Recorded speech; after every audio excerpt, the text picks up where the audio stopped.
Hey guys, and welcome to Blender.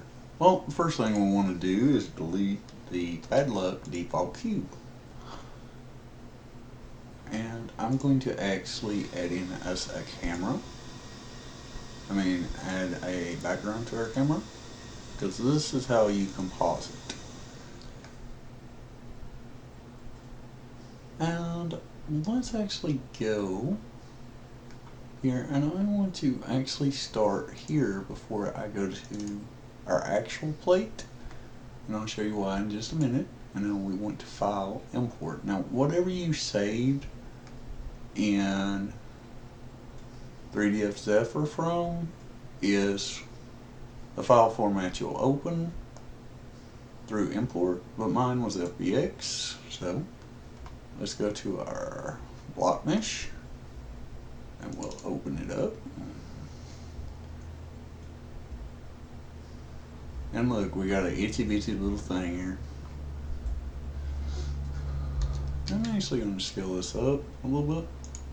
Let's actually rotate it on the Y, rotate on the X. What I'm doing, I'm trying to match this to my scene the best I can. Grab on the Y, and I know this is a little bit bigger anyway, so we should be good. Rotate Z, and just try to line it up.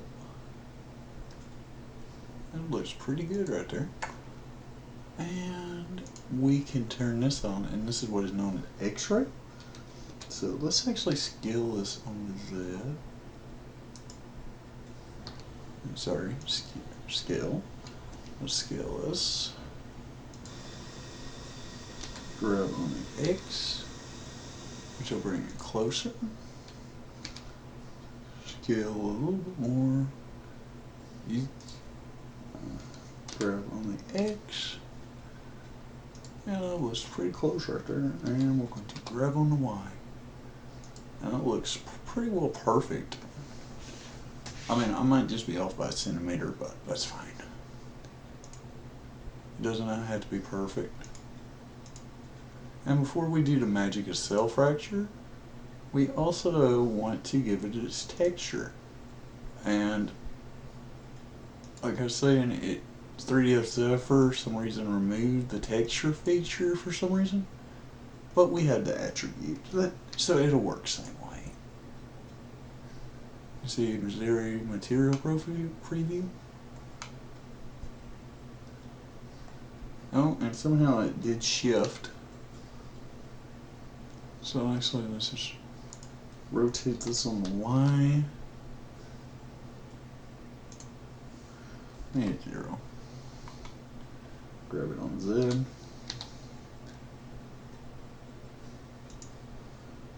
Grab on X. One. Sure. Okay, and we rotate it again, maybe on alright, see, I want this to just match up best I can get it. Let's just grab it on X just an inch more, and maybe we'll rotate it on Z just a click. And that looks perfect. Okay.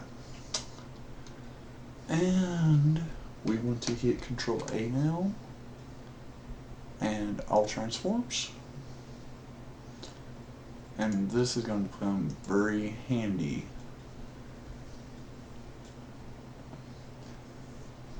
And I want to make a new collection. I'm going to call this Original.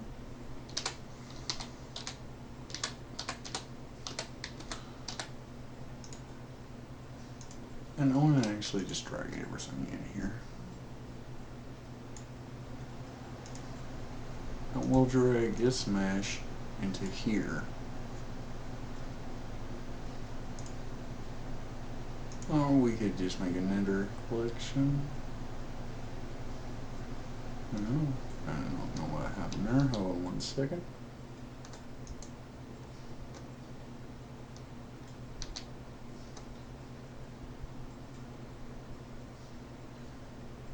Okay.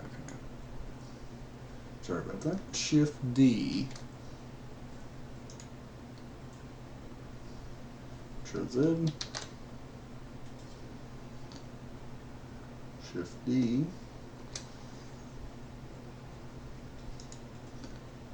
and see we now have a copy. We're going to drop this into right here. And keep this organized. I'm going to call this frags. And this original.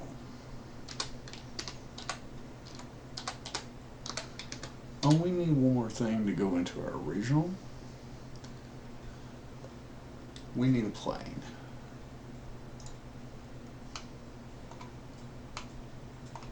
So I'm actually going to select a pretty good spot right here, maybe right there. Shift A, mesh, and let's add in a plane. And let's just scale this up best we can. It does not have to be perfect. Now hit tab. And what I like to do on stuff like this, grab Y, grab Z.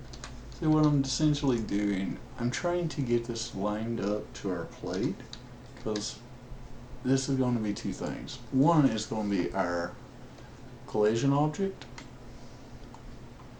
but it's also going to be our shadow catcher, and that's very important. And that looks pretty good. And I'm going to call you fragmented.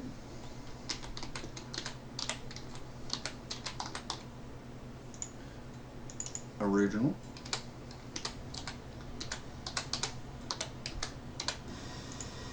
Okay. Now let's just select our frags. And sorry, I don't know why I did that, but oh well. Doesn't really matter.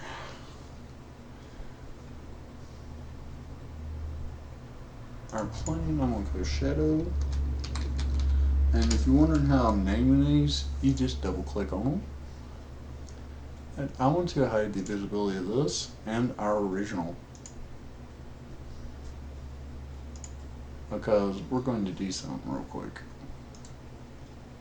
We're going to essentially draw our cracks. Make sure you, on this you'll have different options. I want to go to surface. Do what you want to do, but surface means, well, you're drawing a surface. You don't draw just anywhere in 3D space, and surface is just amazing. And I'm just going to make me some cracks.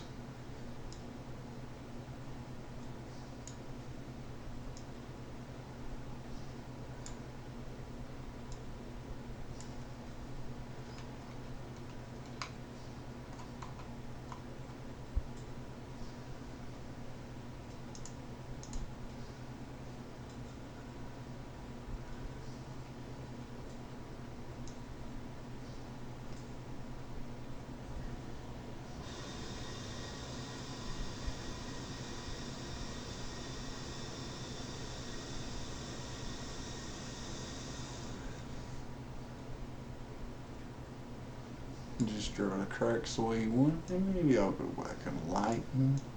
Just kind of give it a randomization. I don't know why it glitched like that, but oh well. Doesn't really matter.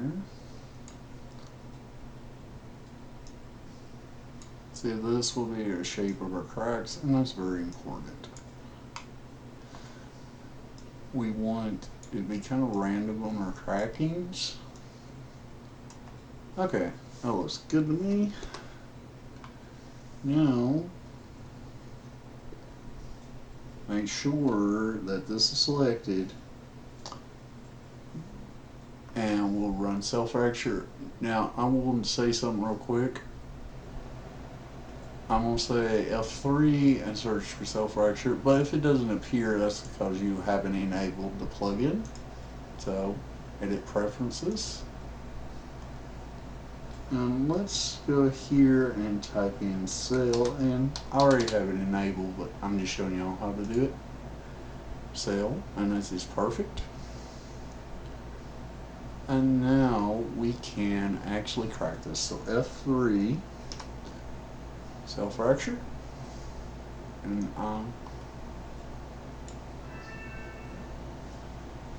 well, actually, I might do one last thing before I do cell fracture.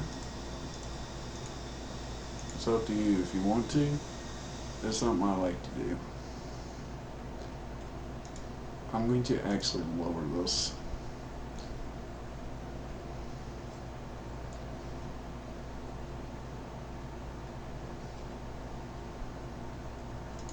And we'll decimate this. 0.25.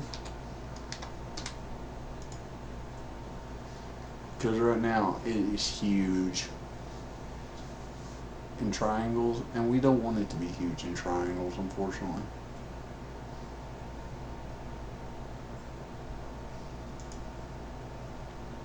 So let's just let that run. And let's go to statistics and see what we have. Is this something I always do? It's up to you if you want to. And so we went down to that. Let's apply it, and like I said, it's got a little slow. I don't know why it does this, but it is what it is.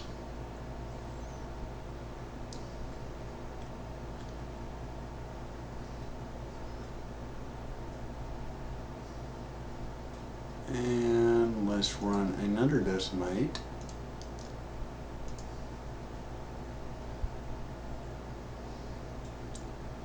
.25 again. We'll bring this down. I mean, you don't want to go too far down, but around 101,000 still looks pretty good mesh, and that's all that really matters.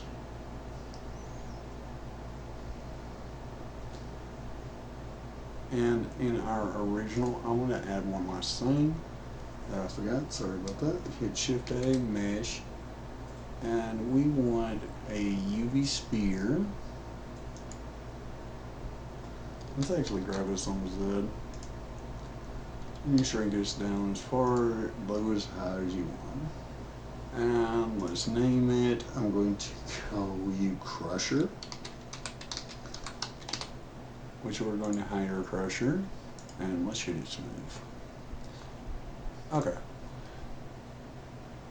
And our fragmented, hit F3, cell fracture. And we want an annotation tool because we already did that. And our default is 100. Let's go 120. And recursion 1.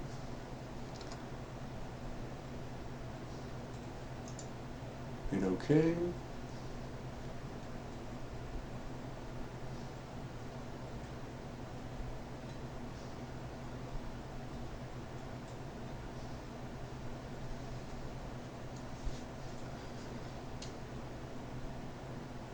And you're going to say, well, what are they doing in that collection? Well, it just happens, unfortunately.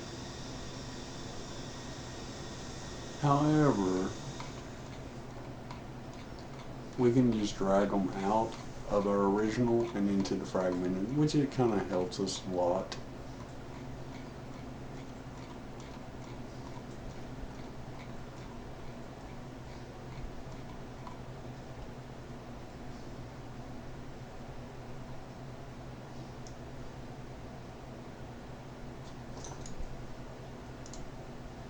And we don't actually need our fragment anymore.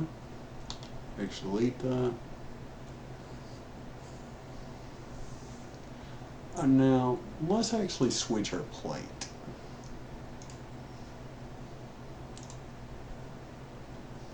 So what I do, I usually line this up and then I switch my plate. And in this case, it's one that I put in a folder called Chop. But you see we have all these little blue lines. Just bad, isn't it? Can't concentrate because of them. Well, if you go back to your annotation tool and you see this where it says note, hit minus and look at it. Make sure not to bring it back. And we're good. And I also want to just go to our crusher. Let's actually hit I location. And we'll just go and watch the hand around the 8 frames where we want it to hit. So grab Z.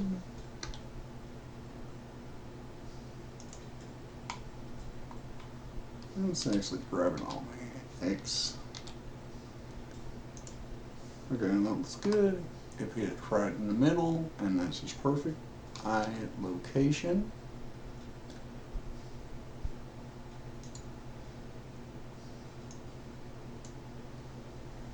And you're going to say, why did I do that? I'll show you just in a minute.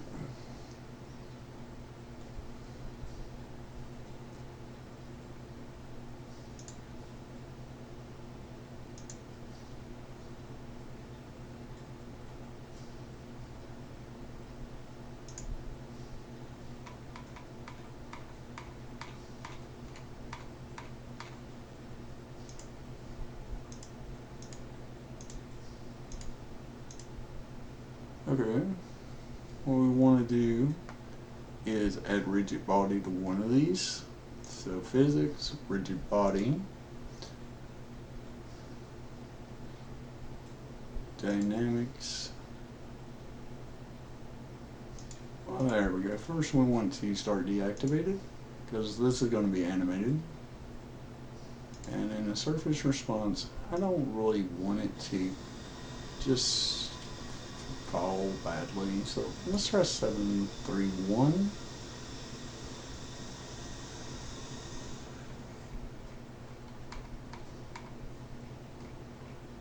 Now let's just select all these and we're going to apply this to all of them. Select objects, and you see that one little yellow spot is still there, and that's what we want. Rigid body, and we want to copy from active. Options. Let's go back to rigid body again, and we'll calculate mass. You're going to say, why did I do that? Well, I copied all that from that one fragment. And doing so is going to cause some problems, and we want brick pressed. Okay. And let's actually turn back on our shadow, because it needs rigid body too for this to work.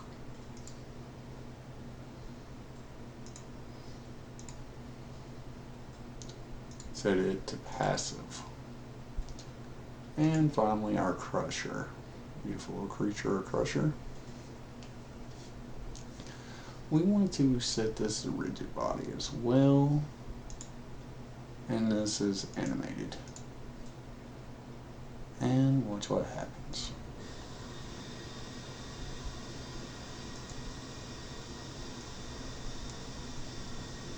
More time. Perfect. And I might actually change that keyframe. I think we're going a little too far in. I'm actually going to grab it on Z. Oops. Z, just a little bit. Location. Let's see if this is a little bit better than what we had. That is perfect. That is just perfect. Alright. You see, we have all these cracks here, and it doesn't look believable at all.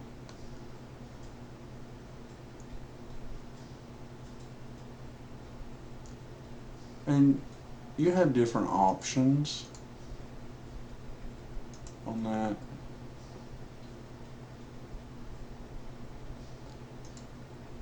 But what I like to do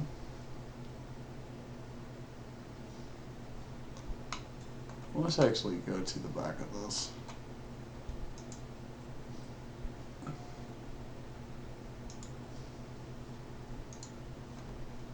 Oh, actually, I didn't even have my original on. Let's see how this looks like with the original. Oh, this is perfect. Let's play this one more time, man. And you see that we have it. I got lucky there. Sometimes you don't get that lucky.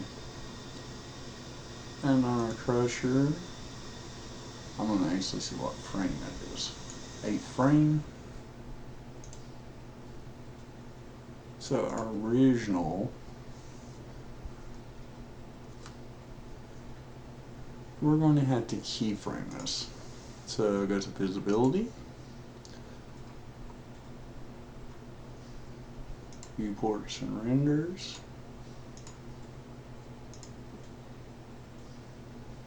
I'm going to click this and I'm going to make 2 diamonds. And on our 8th frame, we're going to actually deselect that. And you're going to say, well, are we going to do that for the plane? And no, we aren't. We need the plane to be our shadow catcher.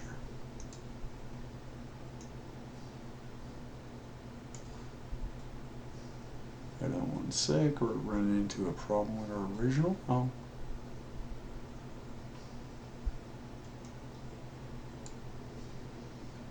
I don't know what happened there. Oh. Viewports, renders. Let's turn it off. Keyframe it.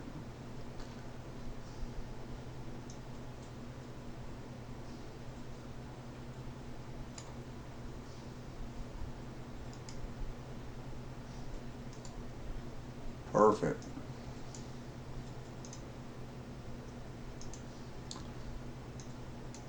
And our shadow catcher, our crusher, sorry, we do not want to see it all.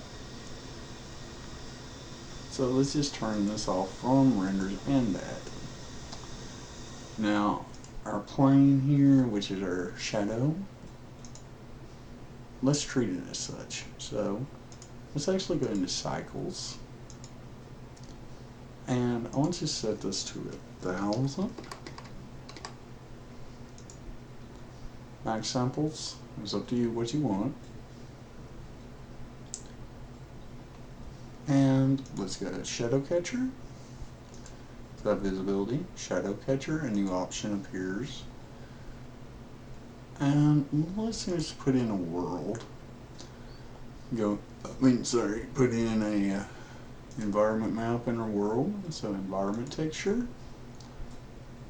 open.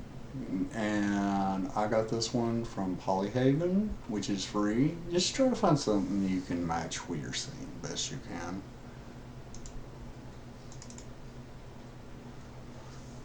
And let's just make this disappear a little bit, because with this, if we hit Z rendered,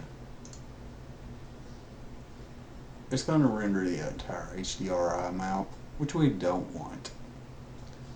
However, if we go to film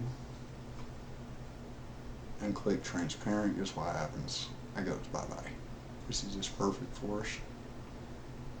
Now let's just see what I can do on matching our shadow best I can.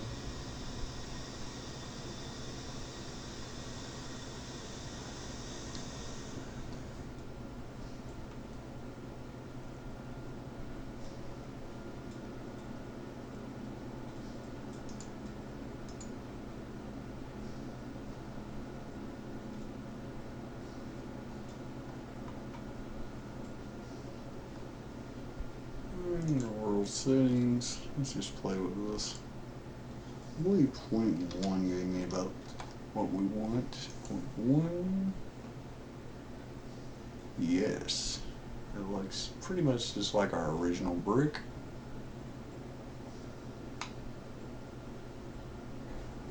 We got the shadow right in there, and that's just perfect.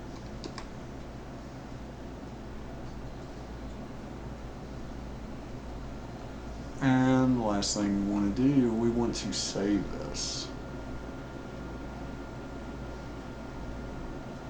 Because we don't really want to do this again. I forgot to save, and I had to re-record this whole tutorial because this about broke my computer, honestly. So, and I'm going to just call this block blend.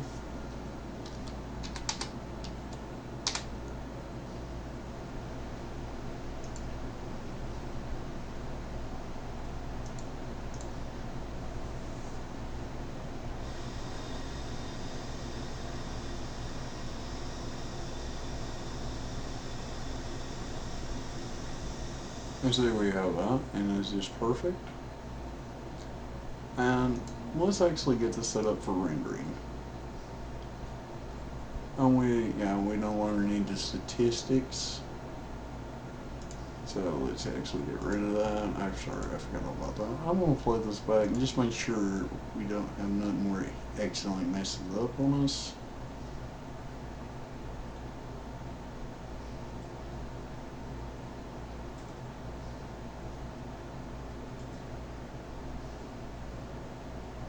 Idea, you don't want it to hit in places it's not supposed to.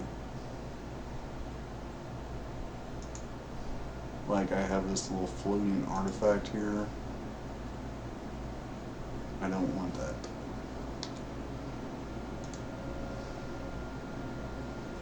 Just make sure we don't have anything else that just keeps moving in the wrong spot.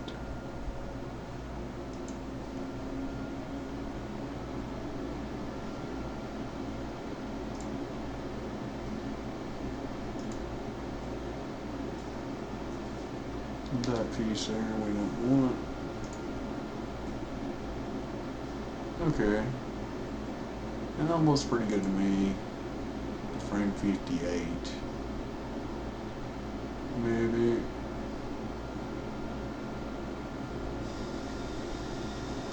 Because we can just time remount this and make the impact kind of slowish. And retime it, so that is good for me. Output. I'm actually going to set this to 60. It's up to you. In this case, 60 will probably work pretty good.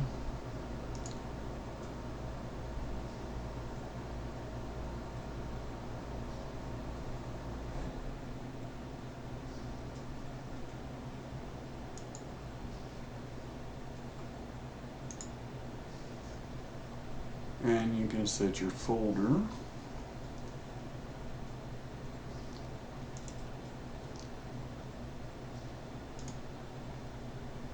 And I already have one for the destruction, 60 FPS. And see, when I told you where it accidentally stopped, and that's why I did that. And, well, I'm going to delete off that one ping that messed up, and I'll see y'all in After Effects, but I want to actually do one last thing while we're in our render settings. I want to set this to 58. And see, it's now lowers the timeline, which is just perfect for us. So, I'll see y'all in After Effects. Enjoy.